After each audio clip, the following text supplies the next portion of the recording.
Good morning class. आज हम लोग नया चैप्टर स्टार्ट करेंगे, cell cycle and cell division. ठीक है, जो सेल वाला चैप्टर हम लोगों ने कल कंप्लीट किया था, ठीक है, उसके बाद में दूसरा जो चैप्टर है वो है बायोमॉलिक्यूल्स। लेकिन बायोमॉलिक्यूल्स जो है हम लोग उसको बाद में पढ़ेंगे, पहले हम लोग cell cycle and cell division वाला चैप्टर पढ़ेंगे, क्योंकि अभी हम लोगों ने रिसेंटली सेल वाला चैप्टर पढ़ा है। ठीक है, तो उससे ज़्यादा रिलेटेड है, तो पहले ये चैप्टर को कंप्लीट करेंगे। छोटा सा चैप्टर है, 2-3 दिन में कंप्लीट हो जाएगा, फिर बायोमॉलिक्यूल्स की तरफ हम लोग जाएंगे। ठीक है, तो ये जो चैप्टर है cell cycle and cell division, ठीक है, इस चैप्टर में बेसिकली हमको पढ़ना क्या है कि सेल डिवीजन क्या होता है, कैसे होता है, कब होता है, सेल डिवीजन के कितने टाइप्स होते हैं, सेल डिवीजन में कितने इवेंट्स होते हैं, उन सब के बारे में बेसिकली हम लोगों को पढ़ना है। ठीक है,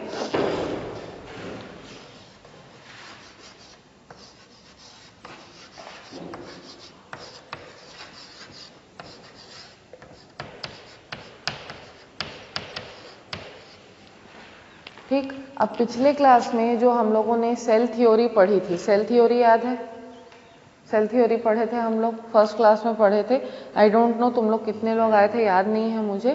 ठीक है, सेल थ्योरी जो है उसको प्रपोज किया था दो साइंटिस्ट ने, श्लीडन एंड श्वान ने। ठीक है, श्लीडन एंड श्वान ने कुछ उसमें पोस्टुलेट्स उन्होंने प्रपोज किए। उन्होंने बोला कि जो न्यू सेल्स हैं दे arise from the pre existing cells. ठीक है, तो उनके पोस्टुलेट के हिसाब से क्या था कि पुराने सेल्स जो हैं, ठीक है, उनसे ही नए सेल्स का फॉर्मेशन होता है। ठीक है, तो पुराने सेल्स से नए सेल्स का फॉर्मेशन कैसे होगा?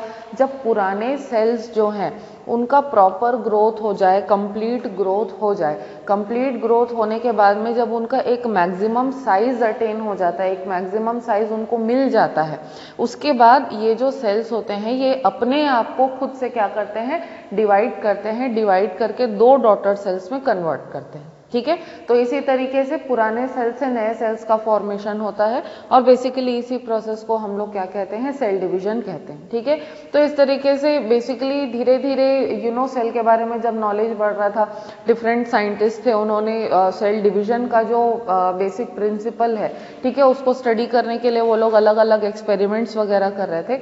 उसी बीच में एक विर्चाओ नाम के साइंटिस्ट थे, ठीक है, जिन्होंने सेल थ्योरी को मॉडिफाई किया था।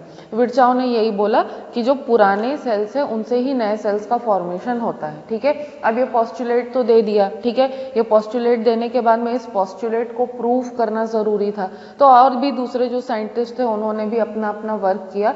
इस तरीके से डिफरेंट टाइप के डिफरेंट जो साइंटिस्ट हैं, ठीक है, उन्होंने रिसर्च करने के बाद में अलग अलग अपने अपने पोस्टुलेट्स जो हैं, अपने अपने थ्योरीज जो हैं उसमें ऐड किए। ठीक है, ऐसे ही एक साइंटिस्ट थे जिनका नाम था स्ट्रैसबर्गर। ठीक है, स्ट्रैसबर्गर ने जो सेल डिवीजन जो टर्म है, ठीक है, उसको प्रपोज किया। ठीक है, उन्होंने बोला कि ये जो प्रोसेस है पुराने सेल से नए सेल्स बनने का, इस प्रोसेस को हम लोग सेल डिवीजन बोलेंगे। ठीक है, इसके बाद फिर फ्लेमिंग नाम के साइंटिस्ट थे। ठीक है, फ्लेमिंग नाम के साइंटिस्ट ने सेल डिवीजन का प्रोसेस जो है उन्होंने उसको स्टडी किया, और उन्होंने यहाँ पर एक नया टर्म दिया, माइटोसिस। ठीक है, तो माइटोसिस क्या है? It is a type of cell division and this term it was coined by Flemming. ठीक है, इसके बाद फिर 4 साइंटिस्ट का ग्रुप था। 4 साइंटिस्ट कौन कौन से थे?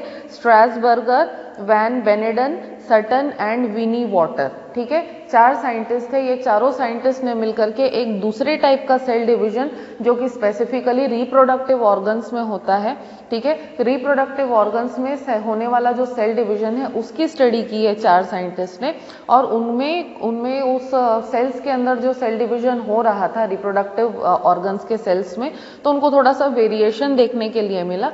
तो उन्होंने कहा कि ये नॉर्मल सेल डिवीजन नहीं है, दिस इज समवॉट डिफरेंट। और जो different type of cell division उन्होंने ऑब्जर्व किया था, उनको वो जो सेल डिवीजन था उसका नाम उन्होंने दिया मियोसिस। ठीक है, इस तरीके से फ्लेमिंग ने एक टाइप का सेल डिवीजन डिस्कवर किया, दैट वाज माइटोसिस। फिर ये जो 4 साइंटिस्ट थे, वैन बेनेडन, स्ट्रैसबर्गर, विनी वॉटर, ठीक है, सटन, ये चारों लोगों ने जो दूसरा type of cell division discover किया, that was termed as meiosis. ठीक है, इस तरीके से माइटोसिस और मियोसिस जो सेल डिवीजन है उसकी डिस्कवरी हुई। ठीक है, अब सेल डिवीजन होता कब है? ठीक है, सेल डिवीजन होने के लिए जो सेल है उसको एक पर्टिकुलर पैरामीटर जो है उसको अटेन करना पड़ता है या रीच करना पड़ता है, ठीक है। जैसे कि कोई भी सेल होता है, सेल का एक पर्टिकुलर साइज या पर्टिकुलर शेप होता है, ठीक है। तो जैसे कि हम लोग का ही एग्जांपल ले लो, जब हम लोग छोटे बच्चे रहते हैं तब हमारी हाइट कम रहती है, हमारा वेट कम रहता है, ठीक है। जैसे जैसे हम लोग बड़े होते जाते हैं हमारा हाइट और वेट जो है इंक्रीज होते जाता है, ठीक है। सिमिलरली जब सेल्स यंग होते हैं, ठीक है, नए नए डिवाइड हुए होते हैं, यंग सेल्स होते हैं, तो उनका उतना जो साइज है, ठीक है, वो अटेन नहीं हो पाता, तो उनके अंदर भी ग्रोथ होता है, उनके अंदर भी डेवलपमेंट होता है। ग्रोथ और डेवलपमेंट होने के बाद में सेल्स जो हैं उनका एक पर्टिकुलर साइज या पर्टिकुलर शेप जो है वो अटेन कर पाते हैं, ठीक है।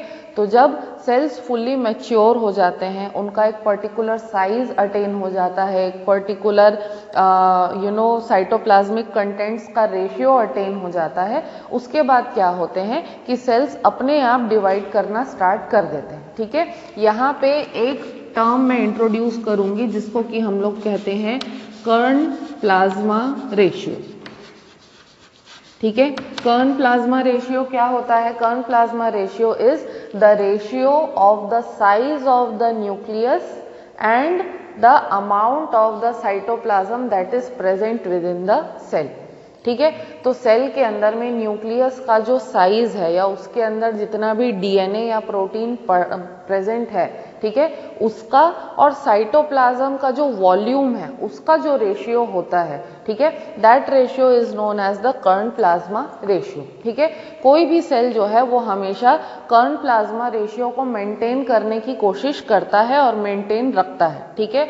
तो जब सेल की प्रॉपर ग्रोथ हो जाए, ठीक है, ग्रोथ होने के बाद में जब साइटोप्लाज्म का कंटेंट इस रेशियो से ज़्यादा होने लगता है, तब सेल का स्विच ऑन हो जाता है कि भाई अब सेल में साइटोप्लाज्म का कंटेंट जो है वो ज़्यादा हो रहा है, तो इतना ज़्यादा रेशियो अगर हो जाएगा, मतलब साइटोप्लाज्म ज़्यादा हो जाएगा, तो कर्ण प्लाज्मा रेशियो जो है वो डिस्टर्ब हो जाएगा।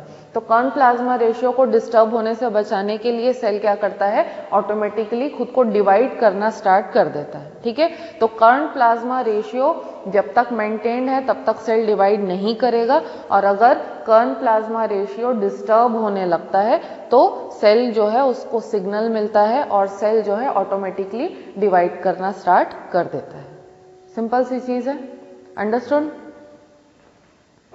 चलो अब हम लोग हमारे मेन टॉपिक पे आते हैं, that is the cell cycle, ठीक है।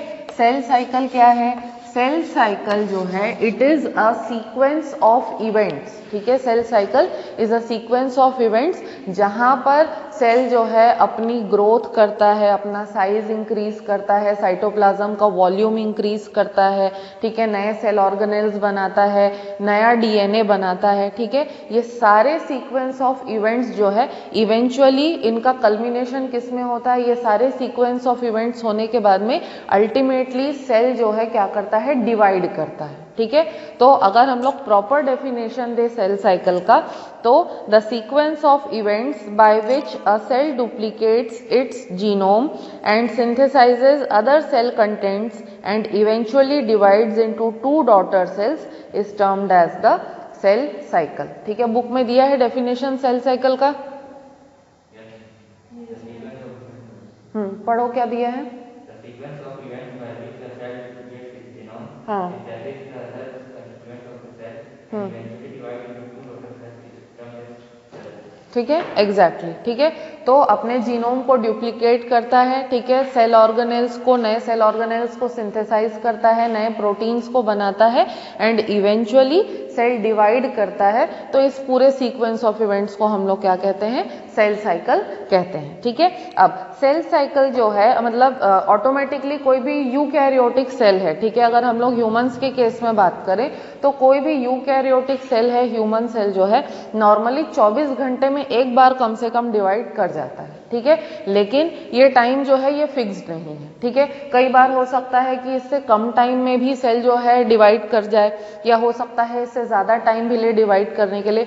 डिपेंड करता है कि सेल का साइज क्या है, सेल का स्ट्रक्चर क्या है, सेल का फंक्शन क्या है। इन सभी चीज़ों के हिसाब से जो है हम लोग ये चीज़ डिसाइड कर सकते हैं कि भाई अलग अलग सेल जो है अलग अलग सेल में अलग अलग टाइप का सेल साइकिल ऑपरेट करता है। ठीक है, जैसे कि अगर हम लोग आरबीसी के बारे में बात करें, ठीक है, हमारे जो आरबीसीज होते हैं, हमारे आरबीसीज मैक्सिमम 6 to 8 डेज के लिए फंक्शनल होते हैं। ठीक है, तो 6 to 8 डेज के लिए फंक्शनल रहेंगे, उसके बाद आरबीसीज जो है उनकी डेथ हो जाती है। तो मतलब उनका लाइफ स्पैन ज़्यादा है, तो उनमें डिवीजन जो है वो बाद में होता है। ठीक है, लेकिन अगर हम लोग नॉर्मल किसी दूसरे सेल के बारे में बात करें, जैसे कि अगर हम लोग एडिपोज टिश्यू के सेल्स के बारे में बात करें, या अगर हम लोग नॉर्मल किसी एपिथेलियल टिश्यू के सेल के बारे में बात करें, तो हो सकता है कि वो 24 घंटे में अपना एक सेल साइकिल कंप्लीट कर लेता हो और 24 घंटे में एक बार डिवाइड कर जाता हो। ठीक है, वैसे ही अगर और दूसरे एग्जांपल्स हम लोग लें तो जो ईस्ट होता है, ठीक है, ईस्ट क्या है, एक टाइप का फंगस है।